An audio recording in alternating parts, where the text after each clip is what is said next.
जय हिंद, नमस्कार। मैं अंबर जैदी स्वागत करती हूँ आप सबका एक बार फिर से हमारे आज के कार्यक्रम में। दोस्तों, दुनिया के हथियारों की दौड़ में अब रूस ने एक ऐसा कदम उठाया है जिसने पेंटागन और नेटो दोनों की नींद उड़ा दी है और इसका नाम है ब्रूवेस्टनिक यानी कि स्टॉर्म बर्ड। दुनिया की पहली परमाणु इंजन वाली मिसाइल। ये मिसाइल महीनों तक हवा में रह सकती है और 14,000 किलोमीटर से भी ज्यादा की दूरी कह सकती है और ये किसी एयर डिफेंस सिस्टम को भी धोखा देने की क्षमता रखती है। अब सवाल ये है कि जो मिसाइल है ये आने वाले जो वर्ल्ड वॉर 3 को लेकर चर्चाएँ होती हैं उसका संकेत है या उसकी तैयारी है या फिर हम ये कहें कि जो कोल्ड वॉर 2.0 है उसकी तरफ बढ़ रहे हैं। हमने देखा था कि बीते दिनों डोनाल्ड ट्रंप एडमिनिस्ट्रेशन ने रशियन ऑयल कंपनीज़ रोसनेफ्ट और लुकोइल पर सैंक्शंस लगाया। उसके बाद हमने रशिया की तरफ से अपडेट देखा, साथ ही साथ ब्रह्मोस 2 भारत को भी रशा देने वाला है। तो इन्हीं सारे अपडेटों के साथ हम अपडेट्स के साथ हाजिर हैं और चर्चा करेंगे ब्रूवेस्टनिक पर। और ब्रूवेस्टनिक से काफ़ी बुरा लगा है डोनाल्ड ट्रंप को। और तो चर्चा की शुरुआत करते हैं। हमारे साथ उमेश जी हैं। उमेश जी, बहुत-बहुत स्वागत है आपका। जय हिंद, नमस्कार। जय सिया राम अंबर जी। जय सिया राम उमेश जी।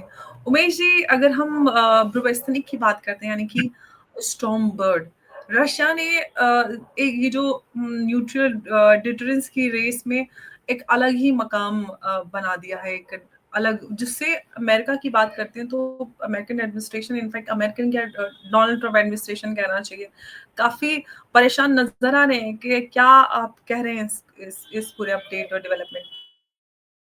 देखिए, कुछ दिन पहले अमेरिका ने बोला था कि वो टॉम हॉक मिसाइल वो यूक्रेन को देने वाले हैं और टॉम हॉक की मिसाइल की जो रेंज है 1600 किलोमीटर की है और उन्होंने लुकोइल के ऊपर एक तरह से सैंक्शंस लगा दिया और भारत और चाइना को बोला कि आप रशिया से तेल लेना बंद करिए। चाइना एक तरह से मान भी गया है, पर भारत से जो डेटा आ रहा है, भारत हर दिन 1.8 million barrels per day oil खरीद रहा है रशिया से। भारत और रशिया रेयर अर्थ मिनरल्स में कोलैबोरेट करने वाले हैं। भारत रशिया के अंदर एक यूरिया प्लांट लगाने वाला है ताकि भारत को फर्टिलाइजर इंपोर्ट्स का जो स्केर्सिटी होता है वो एक तरह से होना नहीं चाहिए। अब रशिया ने क्या किया, रशिया ने ये मिसाइल बुरवेस्निक उन्होंने टेस्ट कर दी है। साल पहले, कुछ 1 साल पहले आपको याद होगा कि यूरोप ने रशिया के ऊपर स्ट्राइक करने के लिए लॉन्ग रेंज मिसाइल्स यूक्रेन को देने वाले थे लास्ट ईयर भी। तब रशिया ने ऑर्शनिक टेस्ट किया था। ऑर्शनिक एक ऐसा मिसाइल है जिसके अंदर एक ही वॉरहेड के अंदर, एक ही मिसाइल के अंदर 7 से 8 वॉरहेड एक तरह से कैरी कर सकता है। और उन्होंने एक तरह से एक वीडियो भी रिलीज़ किया कि ब्रसेल्स कितने सेकंड में उड़ेगा, लंदन कितने सेकंड में उड़ेगा, फ्रांस कितने सेकंड में उड़ेगा, बर्लिन कितने सेकंड में उड़ेगा। उसके बाद रशिया के इस टेस्ट के बाद यूरोप चुपचाप बैठ गया और अब डोनाल्ड ट्रंप के आने के बाद डोनाल्ड ट्रंप ने वापस रशिया को वापस छेड़ा है और रशिया ने बता दिया कि हमारे पास ये बुरवेस्टनिक मिसाइल है। ये एक तरह से रशिया का एक मिसाइल, एक तरह से आप समझ लीजिए जो बोलते हैं फ्लाइंग चेर्नोबिल बोलते हैं वेस्ट में, क्योंकि 2017-18 में जब रशिया ने इसके ऊपर काम करना चालू किया, इनिशियली इनके 6 से 7 साइंटिस्ट मर चुके थे। पर आज रशिया ने इमीडिएटली जिस हिसाब से ये इसकी जो फ्लाइट्स जो सिस्टम्स है, इसकी जो वीडियो रिलीज़ की है, एक तरह से वार्निंग दे दिया है उन्होंने यूनाइटेड स्टेट्स और वेस्ट को कि अगर आपने हम पर वॉर थोपने की कोशिश की तो थर्ड वर्ल्ड वॉर होगा। और ये जो हमारी मिसाइल है, आपका कोई भी आयरन डोम सिस्टम, आपका गोल्डन डोम सिस्टम, आपका कोई भी मिसाइल डिफेंस सिस्टम इसको इंटरसेप्ट नहीं कर पाएगा। इसका जो इंजन है वो न्यूक्लियर पावर्ड है। देखिए, हमने स्मॉल मीडियम रिएक्टर का तो सुना ही होगा, ये उससे भी मिनिएचराइज कर दिया है। मिसाइल के अंदर ही इन्होंने एक तरह से न्यूक्लियर रिएक्टर लगा दिया है और उसके द्वारा वो ईंधन उसको उससे मिलता है, जिसके कारण ये हवा में 15 घंटे तक भी रह सकता है, पूरे विश्व को ट्रैवल कर सकता है, जैसा चाहे। और एक चीज़ है, ये लो ऑर्बिट में चलता है, मतलब एक तरह से सोचिए ज़मीन से थोड़ा-सा, जैसे अगर आप ग्राउंड फ्लोर पे हैं, सेकंड फ्लोर के तक में भी चल सकता है, जिसके कारण रेडार से इन अनडिटेक्टेड होता है। एक चीज़ है, ये जो है एक तरह से कोई भी इसका पाथ जो है वो एक तरह से स्ट्रेट नहीं है। ये कर्व, zigzag, ये मतलब कोई भी पाथ ले सकता है। पर जी ऐसा है कि इसको कोई डिटेक्ट नहीं कर सकता, इसको कोई ट्रेस नहीं कर सकता और इसको कोई भी डिस्ट्रॉय नहीं कर सकता। और जब तक दुश्मन को मालूम पड़ेगा, ये घूमता रहेगा, जब मर्जी आए ट्रैजेक्टरी चेंज करके, अगर इसको मन करेगा तो लंदन में बॉम्ब डाल देगा, मन करेगा तो बर्लिन में डाल देगा, मन करेगा तो फ्रांस में डाल देगा, मन करेगा तो वॉशिंगटन डीसी में भी कर सकता है। कोई भी इसको एक तरह से रोक नहीं सकता है। और एक और एक चीज है, ये न्यूक्लियर पावर्ड क्रूज मिसाइल है, इसके अंदर न्यूक्लियर वेपन्स भी रख सकते हैं।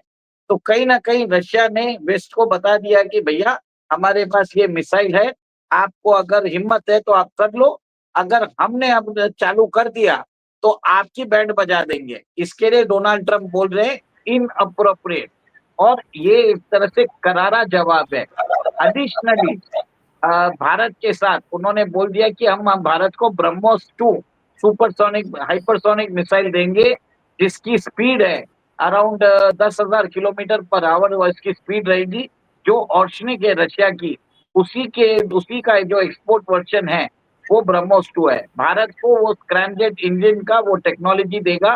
भारत इसमें अपना खुद का नेविगेशन सिस्टम और एंटी जैमिंग सॉफ्टवेयर वो लगाने वाला है। तो कहीं न कहीं रशिया ने एक तरह से भारत के साथ दोस्ती निभाई है। उन्होंने अमेरिका को धमकी भी दे दी है, वेस्ट को धमकी भी दे दी है, और भारत को भी एक तरह से आश्वस्त किया है कि हम आपके साथ खड़े हैं, और इसके लिए ब्रह्मोस मिसाइल 2 उन्होंने देने की बात की है। देखिए इसका जो रेंज होने वाला है 1500 किलोमीटर रहने वाला है, और अगर ये मिसाइल दिल्ली से छोड़ा जाता है तो इस्लामाबाद ये 5 मिनट में पहुंच जाएगा। और ब्रह्मोस 1 मिसाइल जो सुपरसोनिक स्पीड की है, जो साउंड की से 3 हुँ। गुना स्पीड पे चलती है, ये कम से कम साउंड से 7 से 8 गुना स्पीड पे चलती है। तो कहीं न कहीं ये तो एक पलक झपकते ही पाकिस्तान को नेस्तनाबूद कर देगा। अंबर जी, दिस इज़ द डिफरेंस। और व्लादिमीर पुतिन ने बता दिया है कि वो भारत के सबसे अच्छे दोस्त हैं। ये एक तरह से उन्होंने साबित लेकिन कर दिया है। उमेश जी, अगर हम बात करें इस पूरे न्यूक्लियर टेस्ट की, क्या कितना बड़ा थ्रेट और कितना सीरियस थ्रेट हम इसको मान सकते हैं, और साथ ही साथ इसके बाद चाइना, नेटो और जो वेस्ट है उसका क्या कदम हो सकता है? देखिए, एक तरह से अमेरिका को समझ में आ गया है कि जो रशिया के पास न्यूक्लियर पेलोड है, जो उनके पास डिलीवरी सिस्टम्स है मिसाइल्स के, हमारे जो कोई भी एयर डिफेंस सिस्टम इसको रोक नहीं सकते। तो कहीं न कहीं एक तरह से आज डोनाल्ड ट्रंप है वो बेबस नज़र आ रहे हैं। उन्होंने बोल दिया इनअप्रोप्रिएट, मतलब क्या है कि रशिया ने जो काम किया है सही काम नहीं किया है।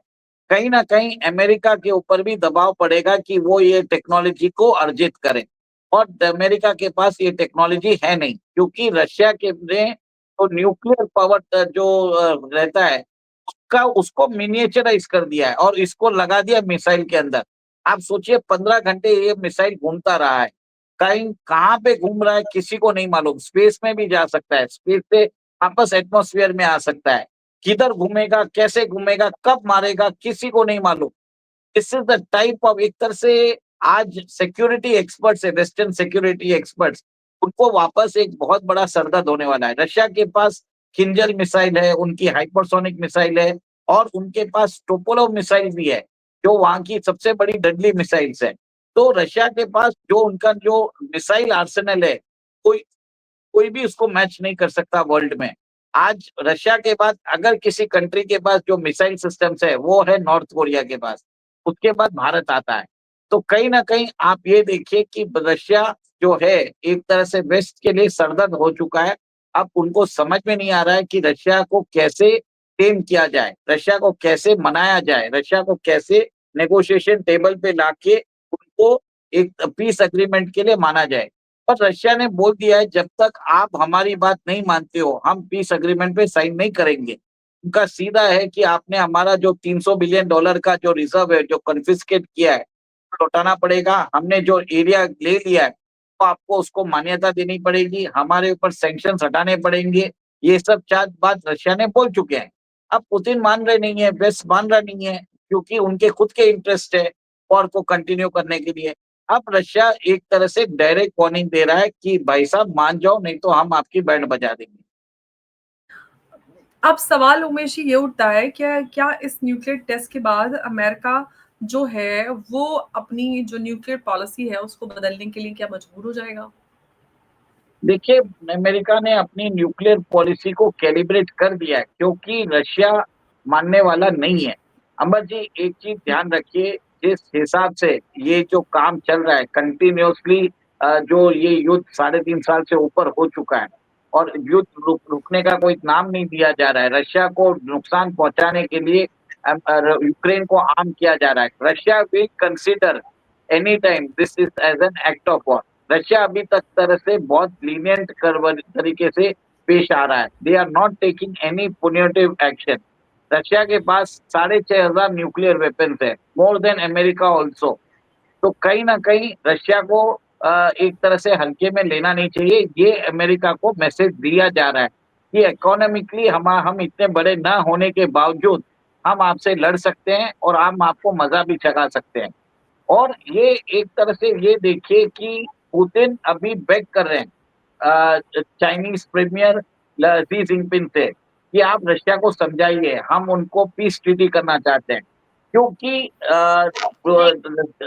डोनाल्ड ट्रम्प ने बोला था कि जैसे ही वो पावर में आएँगे, 24 घंटे में ये युद्ध बंद कर देंगे।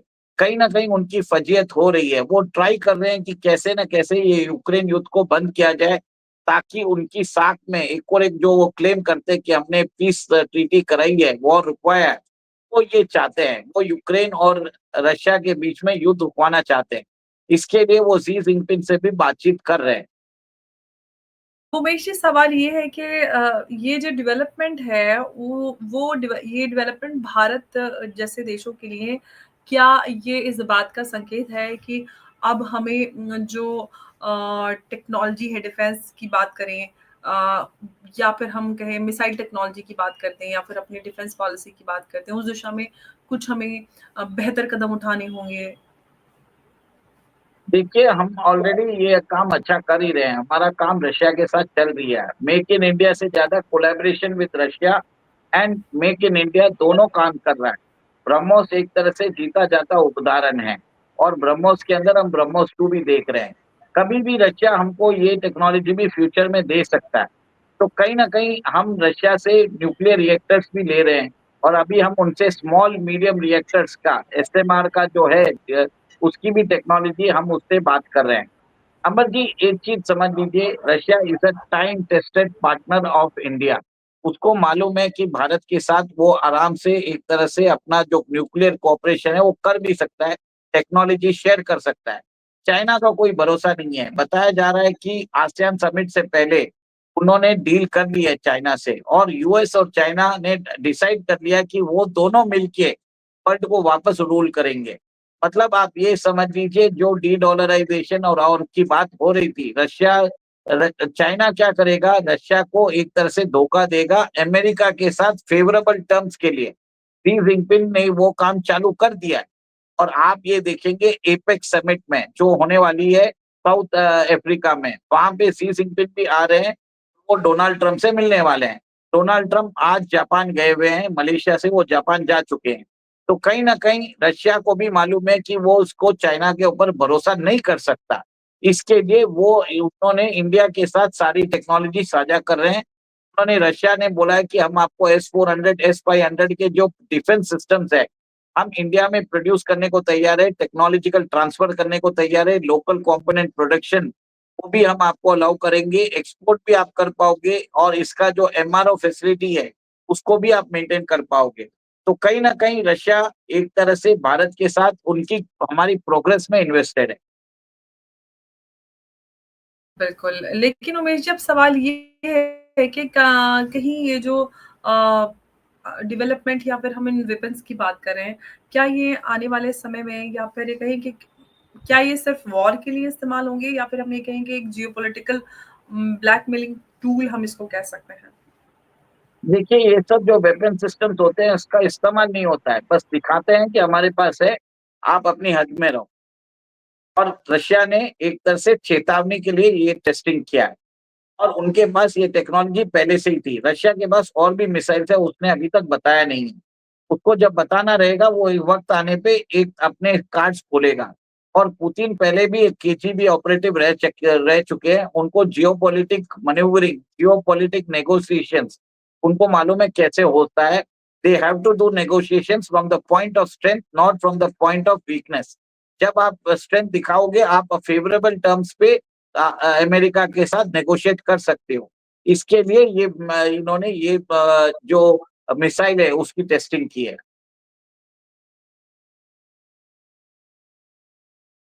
कि अगर हम बात करें उमेश जी, भारत को भी क्या अपना जो हमारा ये न्यूक्लियर और हाइपरसोनिक जो प्रोग्राम्स हैं, उनको और बेटर करने की ज़रूरत है, नए स्तर पर ले जाने की ज़रूरत है, जिस तरह से हम रशिया को देख रहे हैं? देखिए, भारत तो अपना धीरे-धीरे अपना जो टेक्नोलॉजी है डेवलप भी कर रहा है। अभी उन्होंने थर्मल कोटिंग का कुछ डेवलप किया है और इन्होंने अपना इंडिजिनस टेक्नोलॉजी भी डेवलप करते जा रहे हैं। वो रशिया से चाहेंगे तो रशिया दे देगा, पर रशिया उसके पैसे लेगा। भारत क्या सोच रहा है कि हम पैसे भी बचा लें, देश के अंदर इसको डेवलपमेंट करें और देश के अंदर ही इसका प्रोडक्शन करें। इसके अंदर भी वो क्या ट्राई कर रहा है कि रशिया से जितनी मिनिमम टेक्नोलॉजी हो सके उतना लिया जाए, ताकि जब इसका को-प्रोडक्शन हो, जॉइंट प्रोडक्शन, उसके अंदर जो प्रॉफिट परसेंटेज है भारत का ज़्यादा रहे। क्योंकि अगर सारी टेक्नोलॉजी हमने रशिया से ले ली, तो हमें उनको सारा आईपी राइट्स देना पड़ेगा। हम उनको एक तरह से उनका शेयर ज़्यादा रहेगा उस प्रॉफिट में। तो कहीं न कहीं इंडिया क्या कर रहा है, बहुत सारी टेक्नोलॉजीज़ का डोमेस्टिकली डेवलपमेंट उसने चालू कर दिया है।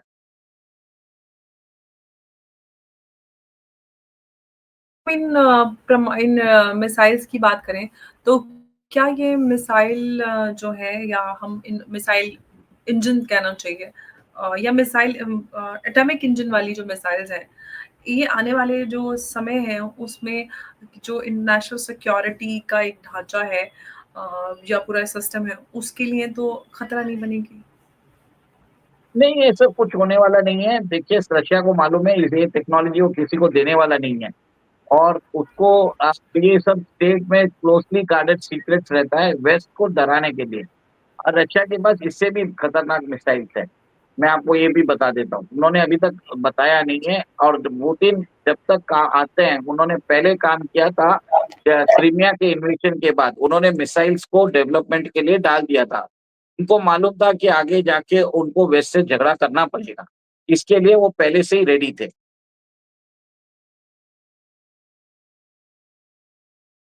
इस डेवलपमेंट के बाद क्या रशिया यूक्रेन वॉर पर हम वाक़ई में शांति आते हुए देखेंगे और रशियन टर्म्स पे शांति आएगी, ऐसा कुछ? मेरे को इमीडिएटली नज़र नहीं आ रहा है। Frankly speaking I am not so convinced कि जल्दी खत्म होगा। ये 1 साल और चलेगा। क्योंकि रशिया एक तरह से यूरोप को ब्लीड करना चाहता है और हमने पहले भी एक बोला था कि रशिया और यूएस मिलके चाइना और यूरोप को दोनों को ब्लीड करना चाहते हैं इकोनॉमिकली। क्योंकि दोनों के पास रिसोर्सेस है, रिच है और एक तरह से दोनों एक तरह से फिक्स मैच कर खेल रहे हैं, जिसमें यूरोप की इकोनॉमी को बर्बाद किया जाए और चाइना का भी इकोनॉमी के ऊपर स्ट्रेन डाला जाए, तब जबकि वॉर वॉर के कारण इनपुट कॉस्ट बढ़ते रहते हैं, फूड, फ्यूल और फर्टिलाइज़र से। तो कहीं न कहीं आप ये देख रहे हैं कि मेरा ये मानना है कि वॉर जल्दी रुकने वाला नहीं है।